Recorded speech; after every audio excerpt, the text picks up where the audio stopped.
Professor Garnaut, the Liberal Party just endorsed the new Prime Minister, Malcolm Turnbull. And do you think there will be a much change? Do you think there will be a new direction under the new Prime Ministers regarding Australia's policy towards China? There may very well be a change of tone. Probably not immediately a fundamental change of substance, but I think we will see from Mr. Turnbull a more subtle implementation of Australian foreign policy, a more subtle diplomacy, less raucous exchange, and I think that will be appreciated in Australia's region. And do you think under the Mr. Abbott's government, Australia moved too closely to the United States to the detriment of its relationship with Beijing? Australia's relationship with the United States and with China has many dimensions. It's very hard to generalize about it, but certainly the perception developed that the most important foreign policy decisions for Australia were made in Washington rather than Canberra, and a correction of that towards Australia being a country with an independent foreign policy will be to our advantage. Professor Garnaut, there seems to be a lot of skeptics out there about whether China is actually serious about climate change, combating climate change and environmental degradation. And do you think China is serious in pursuit of these policy objectives?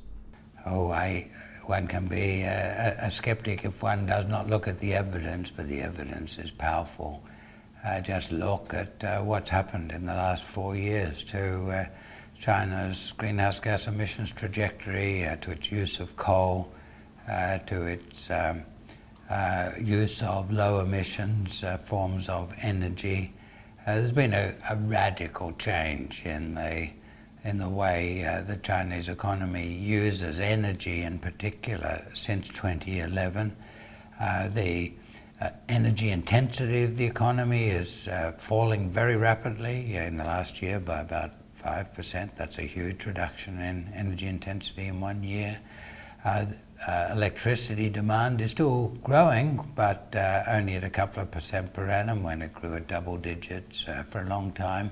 And more than the whole of the increase in electricity is being contributed by zero emissions forms of energy, hydro, wind, solar, nuclear, and all of this is quite clear in the Chinese data. It's also clear in the Chinese skies. It's not quite as dirty as it used to be.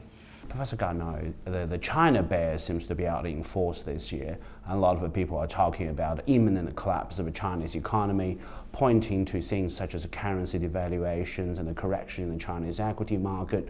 Do you think these concerns are justified? Two things are happening. One is very big structural change, a change in the Chinese model of growth. That's good for China. It's necessary for China to keep growing so that it can become a developed economy. The Chinese authorities have recognized that. They'd like to see growth around 7% per annum rather than the over 10%, which characterized the first 11 years of this century. They want the investment share of GDP to come down a lot and the consumption share to rise a lot. They want it to become a less energy and metals intensive economy. They want more equitable income distribution. Well, these are all changes that China actually has to make if it's to keep growth going. And China's making some progress, but not very rapid progress on these things. It needs to make more. Now, on top of that, you've got a cyclical change. Now, the two are interrelated because if you make structural changes of the dimension that China's going through, one risks investment falling more than consumption rises and having some bumps in overall economic growth. Well, we're seeing a bit of that, but I don't expect cataclysm. I don't expect demise of Chinese economic growth, but the bump might be a bit harder than the Chinese authorities would like. There's a lot of discussions in Australia around the free trade agreement. Do you think the free trade agreement would actually offer Australia business and the economy new opportunities with this free trade agreement, especially for the service sectors? Well, the changes in the structure of the Chinese economy that have been going on are very negative for the resource sector. A very large part of the $250 billion that Australian companies in Australia invested in expanding resource production capacity after the Chinese model changed in 2011 will never return the cost of capital. That's very costly for Australian investors, very costly for the Australian economy, very painful for the Australian people.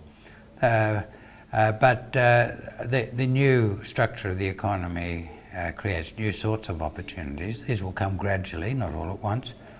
They will come from the faster increase in consumption in China. Part of that consumption will be on high quality foodstuffs, specialised manufactures, services like education, tourism, business services that Australians are well placed to provide. So over time, the new opportunities will be very considerable. They won't be as easy as the old opportunities. If you've got the world's best deposits of high-grade iron ore and coking coal, then you don't even have to be very efficient to make a lot of money out of them when prices are as high as they were a few years ago. If you're supplying education services, tourism services, high-quality foodstuffs, you're in competition with much of the developed world. So we've got to be competitive. It's hard work making headway with the new industries, but certainly the structural change in China creates new opportunities. We'll have to be clever, dexterous, agile to take advantage of these opportunities. There seems to be certain concerns from the communities and from the opposition parties about a potential influx of Chinese labourers into the Australian economy. Do you think such concerns are warranted? Well, here we're getting a couple of things mixed up, free trade and migration arrangements. I personally don't think it's very clever to get those things mixed up. I'm a free trader. I would have liked to have got rid of all of our barriers to imports a long time ago, and I think it'd be good for China if China did, and China got rid of most of its barriers that kept out our exports in the old days when it was reducing protection in its own interests. Now immigration issues raise some different issues. They're highly emotional issues. I think they would be well and easily satisfied outside the framework of the agreement, and I would hope that a new Prime Minister less committed to political combat could sit down with the leader of the opposition and sort those things out. 2 years ago, the Chinese government announced a very ambitious package of market reforms, and they want the market force to be the decisive factors in allocating resources in the economies. And if you were to give a scorecard for the Chinese government, how far do you think they have a progress in terms of the Chinese reform? Oh, it's a big reform program. It's really 4 years since the reform program was embodied in the current 5-year plan. It's a couple of years since the meeting of the Central Committee that gave substance to many aspects of the program.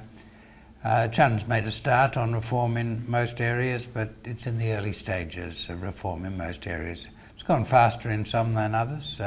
I see the recent developments in the foreign exchange market as being positive for flexibility in the exchange rate. The interventions in the equities market were a step in the opposite direction. So there are pluses and minuses. On balance, there's been small progress. There needs to be much more. There seems to be at the moment, when you look at a kind of a foreign, kind of especially American commentary about China's foreign relation policies being described as a very aggressive.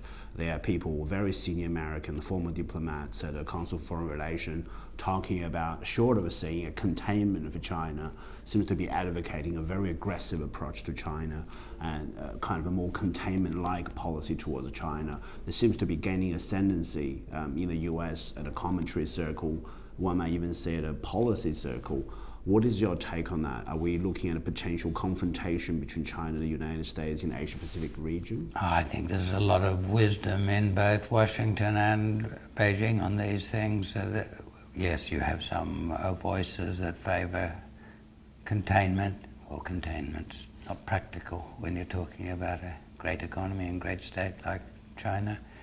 But fortunately, there are wise heads on both sides, and up till now, the wise heads have won more arguments than those who favour confrontation.